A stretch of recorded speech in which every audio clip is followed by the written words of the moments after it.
全力！不操纵考核的，我给滚下去！南宫城没有资格参。什么人啊这是？一队师徒为太……公不公平？哎！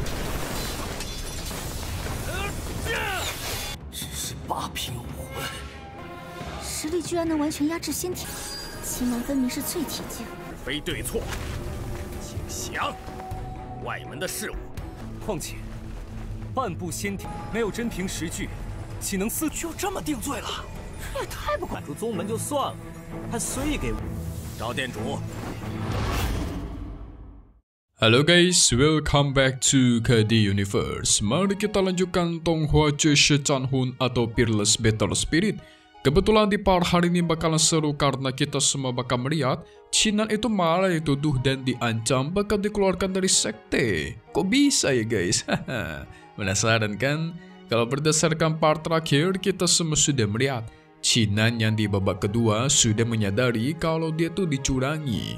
Alhasil ada banyak orang-orang kuat yang seharusnya melawan Chinan, tetapi mereka malah mengundurkan diri. Mereka merasa kompetisi ini sudah tidak adil dan sudah diatur, membuat Nankong kesal. Semua rencananya itu digagalkan. Pada akhirnya Chinan lah yang lolos ke babak berikutnya. Dia pun sekarang akan berhadapan dengan Nankong Chen. Tapi gak lama dari itu tiba-tiba muncullah seseorang ke sisinya juri guys, yang ternyata dia adalah Tuan Moli. Gak cuma dia, ada juga senior Kongyang yang datang ke sisinya juri. Senior Kongyang sangat yakin China akan menang sampai-sampai dan mengajak Tuan Moli untuk bertaruh. Hehe. Sehingga pada akhirnya kita pun masuk ke intro ya guys. Hehehe. Karena emosi, Nankong Chen mengumpulkan kekuatan dan menegaskan dia bakal menunjukkan kekuatan dari seorang jenius yang sebenarnya. Itu membuat semua orang yang menyaksikannya auto terkejut terpana guys. Karena Nankong sudah menerobos ke tingkat yang cukup tinggi. Sampai-sampai sekarang kultivasi mereka berdua terpaut cukup jauh. Tuan Moli auto senang dong. Dia dengan sombong bertanya balik kepada senior Kongyang. Apakah masih benar-benar pengen bertaruh nih? Itu cuma bisa membuat sang senior terdiam guys. Tanpa basa-basi, Nankong Chen mengeluarkan sebuah pedang besar, melesat maju ke arah Chinan. Untungnya Chinan bisa menang serangan itu dan menyerang balik membuat Nankong hampir terkena serangannya.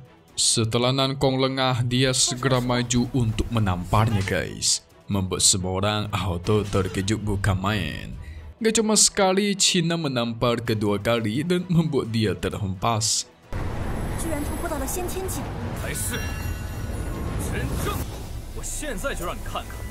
Para penonton auto bersorak keras dong, mulai mendukung China dan menegaskan memang Nankong ini pantas mendapatkannya. Tapi gak lama dari itu Nankong kembali terbangun. Dia kelihatan kesal bukan main. Apalagi Chinan sudah mempermalukannya berkali-kali ditampar oleh kayak cewek guys. Alhasil dia mengeluarkan sebuah pil dan meminumnya. Itu pastilah pil yang sebelumnya diberikan oleh sang guru guys di episode sebelumnya. Apa yang terjadi? Tubuhnya memancarkan aura yang begitu kuat. Senior Kong yang berada di sana melaporkan kejadian itu kepada sang juri. Soalnya si Nankong Chen sudah terbukti berbuat curang. Tapi juri-juri di sana tuh nggak peduli guys. Soalnya dia adalah orang yang menanggung kompetisi ini. Jelas itu membuat semua orang auto bersorak keras dong. Kalau Nankong tidak pantas berada di arena, apalagi berpartisipasi dalam kompetisi ini. Berbeda sama Tuan Mori, dia malah semakin senang guys. Menduga kemungkinan kekuatan tempur milik Nankong itu mencapai karena Xiantian tingkat 2. Jadi pasti Chinan bakal dibantai cuma dalam satu gerakan tuh. Hehe, percaya diri banget ya. Gak lama dari itu Nankong mulai kehilangan akal sehat, menyerang Chinan dengan pil-pil merah. Ditambah pil-pil merah ini akan meledak kalau terkena sesuatu, jadi layaknya bom gitu guys. Cina dengan sigap membentuk pelindung-pelindung dalam menahan serangan itu. 中国夜去，南宫城没有资格参。什么人啊这是？一对师徒也太……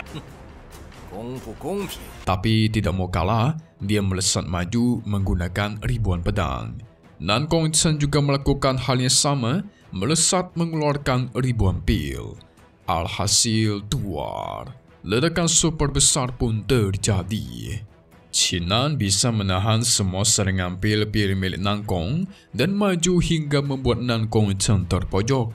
Tapi lagi-lagi si Nankong membuat kecurangan guys. Dia tuh secara diam-diam melesatkan pil merahnya dari belakangnya Qinan. Padahal seharusnya di posisi ini dia tuh cuma bisa mengakui kekalahannya karena udah gak bisa berkutik kan, udah ditundukkan. Cina mengetahui niat jahat itu pun langsung menghindarinya. Alhasil pil itu malah meledak dan mengenai tubuhnya Nankong sendiri hingga membuat dia terhempas keluar dari arena. Mampus kena karmanya dia. Itu membuat semua orang yang di sana auto bingung. Kenapa bisa Qinan dengan ranahnya yang cuma di body tempering tingkat 8 itu mengalahkan orang di ranah Xiantian? Jadi ranahnya udah berbeda jauh tapi bisa menang dia. Namun ada juga yang gak peduli karena mereka malah senang. Tidak sia-sia mereka sudah mendukung seorang Qinan. Apalagi senior Kong yang tahu gimana dia. Tapi apa yang terjadi, sang juri malah menegaskan kalau kompetisi ini tidaklah valid, tidak dihitung. Dia menduga Qinan pasti menggunakan pil terlarang dan mengancam akan membuatnya keluar dari sekte. Loh. Padahal Nankong yang udah jelas-jelas makan pil di hadapan semua orang guys. Lah ini malah Qinan yang dituduh. Wah, kacau nih orang nih, bikin Miming garuk-garuk kepala jadinya. 是8平5魂。 实力居然能完全压制仙体，秦南分明是淬体境。 Jelas senior Kongyang yang berada di sana gak terima. Tapi sang juri tidak peduli. Malahan dia menyuruh Kongyang yang sebagai seorang murid dalam itu gak usah ikut campur. Dia memanggil Tuan Cao Se sebagai wakil istana untuk menegakkan keadilan. Gak lama dari itu Tuan Cao datang, penasaran apa yang sudah terjadi. Sang juri menjelaskan semuanya dan dia menuduh si Qinan berbuat curang. Sehingga dirinya meminta Tuan Cao untuk mengusirnya dari sekte. Melihat Qinan yang terus berbuat onar berkali-kali tidak kunjung berhenti, Tuan Cao pun akan menegaskan. Dia akan mengeluarkan Qinan dari sekte ini karena dianggap menggunakan pil terlarang dalam kompetisi. 非对错，请降。 外门的事物。 Tapi senior Kongyang gak terima dong, meminta sang wakil untuk mencari buktinya terlebih dahulu. Masa ia main ngusir aja ya kan? Itu malah membuat Tuan Cao menjadi semakin tersinggung. Berarti Kongyang gak percaya sama dia dong. Tidak percaya akan keputusan aula hukuman. Jaelah, Kongyang berusaha menenangkannya karena ia minimal harus diperiksa dulu supaya Tuan Cao tidak menyesal di kemudian hari. Teman-temannya seperti Xiaolan dan lainnya juga gak terima. Mereka jadi pengen ikutan keluar dari sekte guys kalau semisal Qinan benar-benar diusir. Karena mereka menganggap sekte ini terkesan sudah tidak adil bagi semua orang, jadi mending keluar aja gak sih? 况且，半部仙体没有真凭实据，岂能私就这么定罪了？这也太不公平了！ Tapi itu malah membuat sang juri kesenangan. Dengan semua orang ini keluar, maka nggak ada lagi halangan guys. Kan kalau semisal komplotan Cina menghilang, otomatis si muridnya Nankong nggak ada saingan lagi. Pada akhirnya Cina pun angkat bicara. Dia menjelaskan kepada Tuan Cao sebaliknya si juri lah yang sudah memanipulasi dan membuat kecurangan. Dia tahu sebenarnya sang juri cuma pengen mengusir dia dari sini supaya nggak dipermalukan guys. Sehingga dia memohon kepada Tuan Cao untuk menjadi bijaksana dalam memutuskan suatu hal. Tapi bukannya sadar, Tuan Cao malah menjadi semakin emosi. Qinan dianggap sudah meremehkannya dan menyuruh-suruh penjaga untuk menangkap dia guys. Gak ada cara lain, Chinan harus menunjukkan tanda naga yang dia dapatkan dari Tuan Pavilion Teknik sebelumnya. Mampus.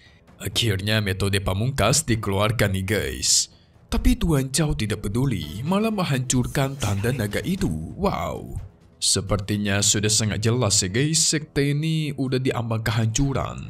Para tetuanya aja udah gak jelas tuh. Berbuat seenaknya dan tidak terima kalau dikritik.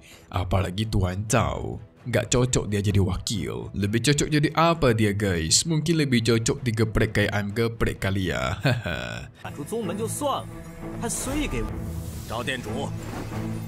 So, mari kita lihat apa yang terjadi di bagian spoiler. Masa iya Chinan kita beneran diusir ya kan? Oke, di part 38 nanti kita semua bakal melihat para penjaga mulai menyerang Chinan karena disuruh oleh Tuan Zhao. Tapi tiba-tiba ada sebuah pelindung yang muncul berada di sekitarnya Chinan. Ternyata itu adalah perbuatannya senior Kong Yang. Tuan Zhao semakin murka melihatnya pun memadatkan kekuatannya guys. Dia berniat menyerang Chinan secara langsung. Makin gak beres. Tapi teman-temannya tidak membiarkan hal itu. Mereka masuk ke dalam arena sampai menyatukan kekuatannya. Menyatukan kekuatan demi membentuk pelindung. Tapi tiba-tiba sebelum Tuan Zhao bisa maju, muncul sebuah rantai yang menangkap dia guys. Wow, siapakah itu? Penasaran kan kalian kan? Siapakah orang yang bisa menangkap wakil Tuan Zhao? Kita tunggu lagi di part 38 Jushe Chanhun atau Peerless Battle Spirit di hari biasa guys. Update lagi nanti buat Toto selanjutnya dan pastinya cuma di sini KD Universe. Thank you buat kalian semua nonton dan selalu support channel Mimin. Semoga kalian semua sehat selalu ya. Memang pamit undur diri dulu. Kita bakal ketemu lagi di video-video selanjutnya. Oke kalau gitu, see you guys.